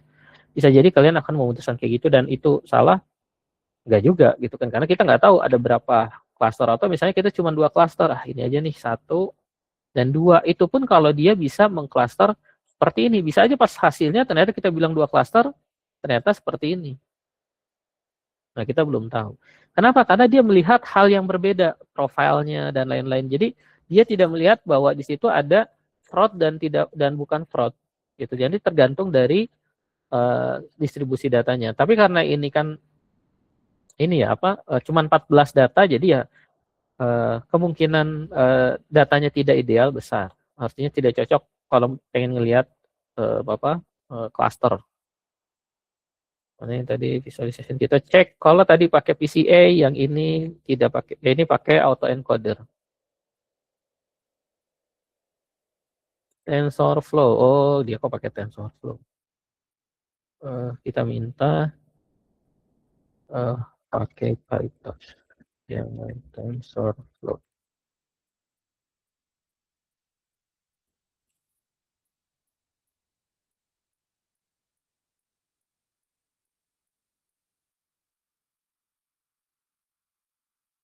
Juga. Oke, jadi itu ya, kita bisa lihat secara mata, ini juga bisa salah, atau kalian bisa apa menggunakan beberapa algoritma. Salah satunya elbow, terus tadi saya sebutin apa siluet ya. Atau kalau kalian tanya Gemini aja. Algoritma untuk menentukan nilai K pada K-means atau GMM. Itu untuk nilai K-nya ya. Terus tadi Lukman delay. Oh, kalau delay itu sebenarnya karena kan kalau saya tidak delay, ini perhitungannya cepat banget. Jadi kalau saya nggak delay kasus ini contoh kan, saya kasih contoh, dan dia melakukan perhitungan di sini. Nah, dia kan ngelakuin perhitungan di sini, training. Nah, kalau saya nggak kasih delay di sini 2 detik atau 5 detik, dia cepat, dia langsung selesai. Jadi kalau misalnya saya kasih delay, misalnya nggak pakai 2 detik. Kalau ini kan kalau 2 detik dia bakal 1, 2, 1, 2, 3. Nah, itu pelan-pelan. Tapi kalau saya misalkan nggak kasih delay di sini, ini saya pasti bisa ya, supaya dia nggak generate terus. Ini kalau generate nanti polanya berubah-ubah karena ini di generate. Nah, itu kalau misalnya saya nggak pakai delay, dia langsung selesai. Gitu. Tuh. Tapi kalau saya kasih delay, kita bisa ngelihat perubahannya biar buat belajar aja. Gitu. Aslinya sih nggak akan pakai delay ya, nggak mungkin kita pakai delay. Jadi 1, 2, 3, 4, 5. Nah, fungsinya cuma buat belajar aja. Tuh. Kayak gini ini kan juga salah nih sebetulnya. Kalau saya coba generate ulang datanya,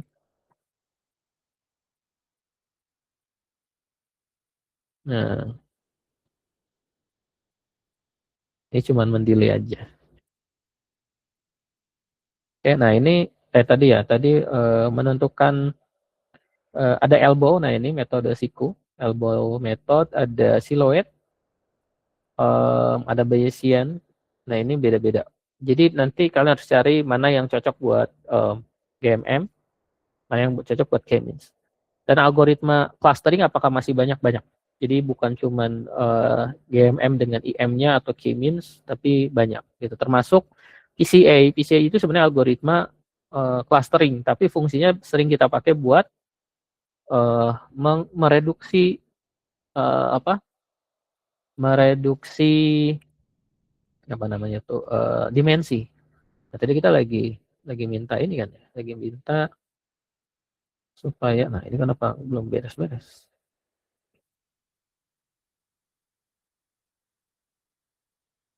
Tadi dia tiba-tiba pakai tensor, nah saya kemudian saya nggak pakai tensor. Buat script versi PyTorch. Ini dia pakai tensor, bedanya apa ya? Kalian lihat aja di atasnya. Ini dia dari tensor. Kalau yang saya bikin itu di atasnya dari Torch gitu. Kenapa saya pakai PyTorch dibanding Tensor? Karena kebetulan saya lagi sering pakai PyTorch aja dibanding Tensor. Karena di kantor tim saya pakainya PyTorch. Kita lihat nih apakah udah pakai Torch. Nah, ini udah pakai Torch ya.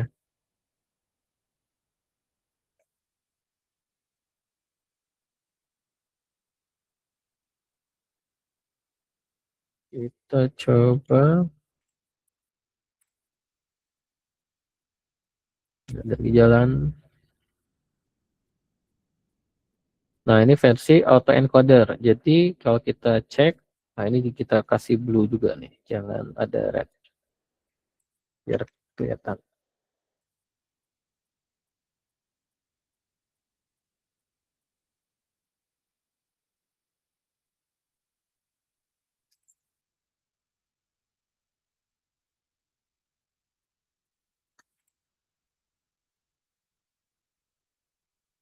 Nah, kalau dilihat beda kan cara cara cara ininya mereduksinya.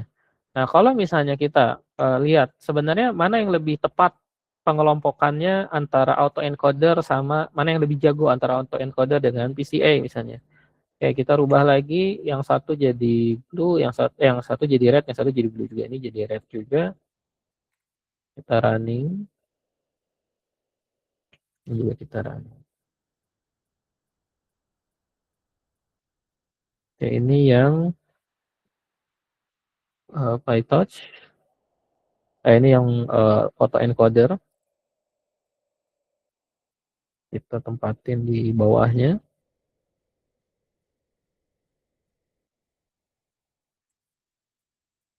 Yang satu lagi, loh tadi di mana ya? Di sini.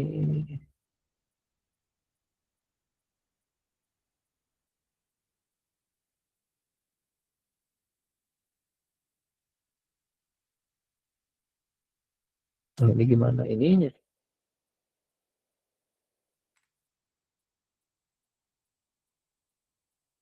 Kurang gede.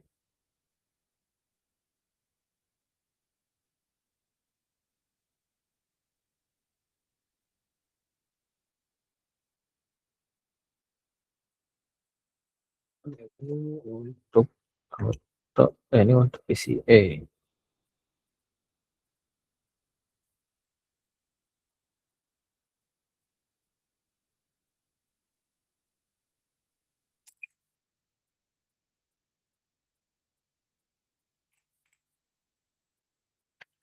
Ah,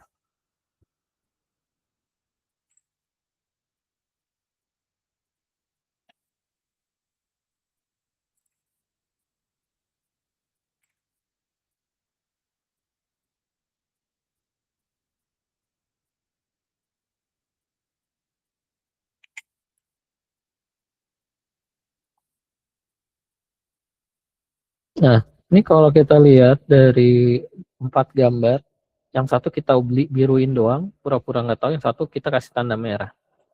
Nah, artinya yang lebih menarik itu yang auto encoder kan dibanding yang PCA. Itu kenapa? Karena dia minimal mencoba mengkelompokkan di sisi datanya seperti ini. Walaupun sebenarnya yang merah masuk sini. Artinya dia menebak sebenarnya ini adalah fraud. Yang ini bukan fraud. Gitu. Kita bisa bisa menartikan kayak gitu walaupun bukan artinya sebenarnya gitu kan. Kenapa dia bisa salah? Kenapa dia bisa begini ya? Karena dia hanya melihat kontribusi data dan kita belum bisa juga di adjust. Misalnya iterasinya kurang banyak, loopingnya terlalu sedikit gitu. Walaupun mungkin aja ketika dia dijalankan misalnya K-min dijalankan, mungkin aja dia si K-min atau si GMM dia akan seperti ini. Gitu kan. Bisa jadi seperti ini. Nah, terus yang kelompok yang keduanya dia bikin seperti ini. Saking jagonya misalnya si algoritma. Nah, bisa aja kayak gitu. Kita nggak tahu. Ini kan cuma sampel. Ada yang mau ditanyakan lagi? Oke, kalau nggak ada nanti saya akan ada tugas rilis, mudah-mudahan juga bisa minggu ini, tambahan, nanti saya kasih tahu tugasnya apa di chatnya, gitu. Ada yang mau ditanyakan dulu? Ini soal clustering, kita cuman pelajari 2, yang utamanya kita akan balik ke deep learning lagi, gitu. Karena kita udah sekarang, kita udah tahu apa itu tensor, PyTorch, ada TensorFlow dan kita pakai PyTorch. Cuman saya nggak tahu gimana caranya kalian mau coba yang GPU, tapi karena nggak bisa, ya kalian pakai yang CPU aja nanti kalau misalnya mau coba PyTorch ya, gitu. Ada yang mau disampaikan dulu atau mau ditanyain? Saya mau nanya Pak.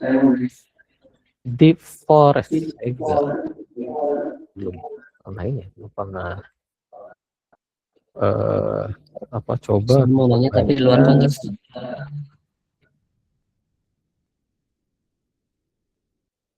Kayaknya nggak ada algoritma Deep Forest. Emang ada ya? Deep Forest algorithm.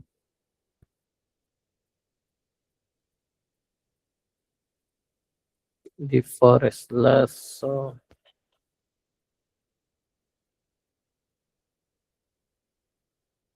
Saya belum tahu sih. Harus dicek dulu apakah konsepnya sama dengan deep dissection sama dengan literatur deep learning process.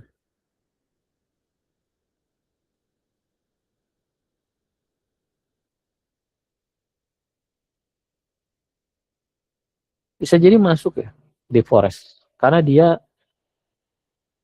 uh, mirip kayak DNN katanya. Tekniknya ensemble, cuman di decision tree.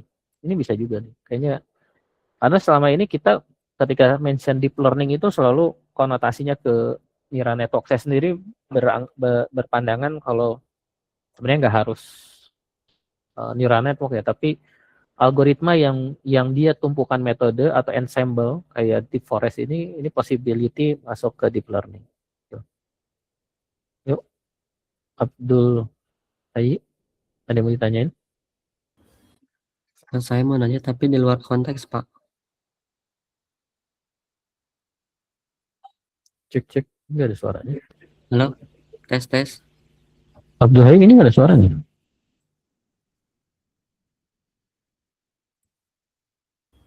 Halo, Ini tes. saya yang bermasalah atau Udah kedengeran belum Pak? Abdul Hayy ini yang suaranya Halo, nggak tes. audio udah, pengeras suara udah, default system. Cek. Ada suaranya sekarang. Oke, di saya yang bermasalah. Oh, ya. Oke. Halo, udah tes, udah kedengeran Pak? Ya, udah kedengeran. Saya mau nanya tapi di luar konteks Pak. Boleh. Saya ingin tahu kapan PyCon-nya dimulai Pak? Kan tanggal 13. Terus jamnya jam berapa Pak? Oh, PyCon tuh PyCon tuh udah ada jadwalnya sih harusnya. Dia jam 9 ya kalau nggak salah. Startnya tuh kalian coba login aja harusnya.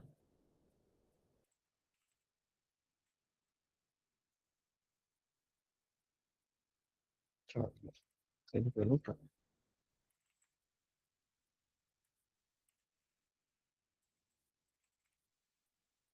Lah, masuk. Speakernya, belum masuk ya ininya. Tapi seingat saya biasanya jam 9 itu mulainya. Gitu, jam pas makan siang ya, ntar keburu habis makan siang. Biasanya sih ada jajan. Nah, ini nih. Oh, ini baru jadwal ininya, baru title-nya belum ada schedule-nya. Tapi schedule-nya biasanya dari jam 9-an sampai sore, jam 9 sampai sore gitu. Yang PyCon. Ya, lagi yang mau ditanyakan? Nah, untuk hari pengganti, kemungkinan di hari Jumat pagi atau sore, nanti kalian cek aja mana yang kira-kira lebih cocok buat kalian ya. Mungkin juga kalau misalnya mau malam, online juga bisa, atau sore. Kalau Sabtu Minggu saya kebetulan kan ada acara, atau minggu depannya lagi juga bisa kita set gitu. Kalau cari yang nyaman supaya, karena materi kita kan cenderung berat ya. Machine learning itu matematik, probabilistik, dan programming. Bahkan ada beberapa kita bahas juga high performance computing itu di arsitektur komputer. Nah itu juga ada di sini gitu kan. Dan kita akan ada AI, artificial intelligence mata kuliah di semester 4.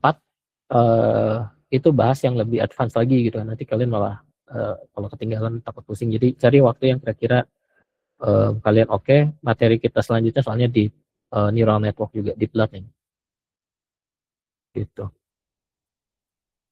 Kalau nggak ada yang mau ditanyakan, kita tutup dengan doa kafaratul majelis. Subhanakallah bihamdika asyhadu an la ilaha illa anta astaghfiruka wa atubu ilaik. Wassalamualaikum warahmatullahi wabarakatuh.